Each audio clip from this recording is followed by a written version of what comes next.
Que la bendición de Dios esté sobre cada uno de ustedes. Gracias por escuchar estos audios evangelísticos. Hoy continuamos con nuestra serie del arrepentimiento y este es el estudio número 4. Segunda de Corintios capítulo 7, versículo 10 en la Biblia de las Américas dice: Porque la tristeza que es conforme a la voluntad de Dios produce un arrepentimiento que conduce a la salvación, sin dejar pesar, pero la tristeza del mundo produce muerte. Según este texto, hay dos tipos de tristezas: la que es conforme a la voluntad de Dios, que produce un arrepentimiento que conduce a la salvación, y la que es conforme al mundo, que produce muerte. En la vida se nos presentan situaciones en las que debemos tomar decisiones, y muchas de ellas son decisiones equivocadas. Ofendemos con nuestras palabras, maltratamos a nuestros hijos, a nuestros cónyuges, y después sentimos tristeza por lo que hemos hecho. El sentir tristeza, amigos, es el primer paso, pero allí es donde debemos analizar si esa tristeza es conforme a la voluntad de Dios o conforme al mundo.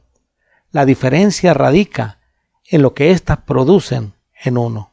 Hay maridos borrachos, ebrios, que golpean a sus mujeres y luego se entristecen, piden perdón, pero al otro día vuelven a emborracharse y les vuelven a pegar.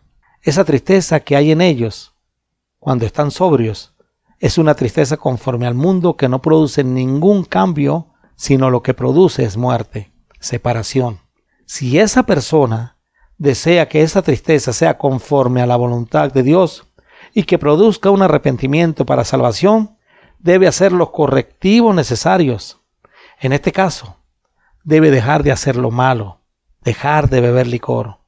Y lo mismo debe hacer todos aquellos que estemos involucrados en, por ejemplo, la lista que aparece en 1 Corintios capítulo 6, versículo 9 al 10.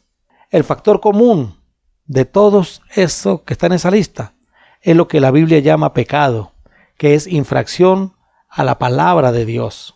El rey David fue un hombre que cometió muchos errores, y uno de esos errores está reflejado en las Escrituras, en su episodio de vida con Betsabé. Y el rey David, después de haber cometido esa gran lista de pecados en su adulterio con Betsabé, y después de haber tratado de ocultarlo y de arreglarlo según su propia sabiduría, escribió el Salmo 51. Voy a leer algunos extractos de ese salmo.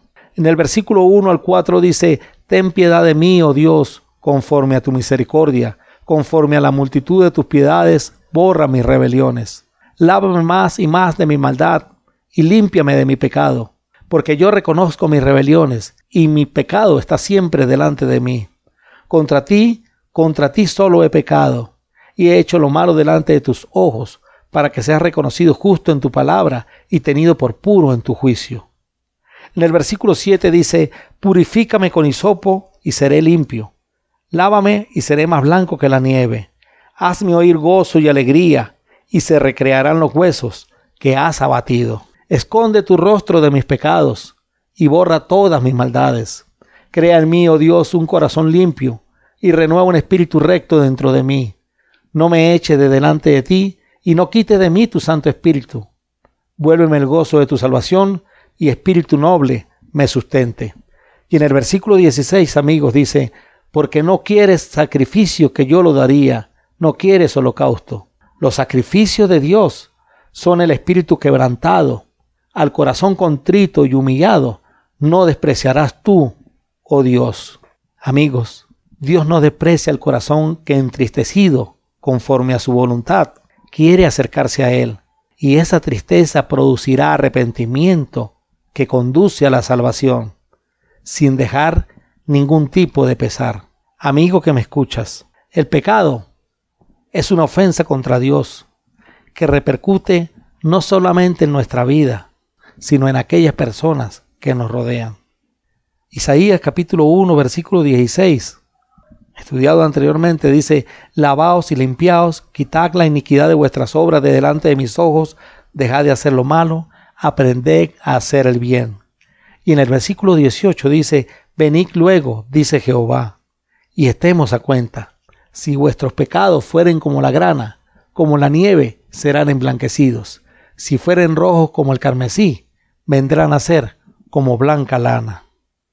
Nada nos cuesta en acercarnos a Dios con un espíritu contrito y humillado. A ese no despreciará nuestro Señor. Que Dios le bendiga, mi querido amigo.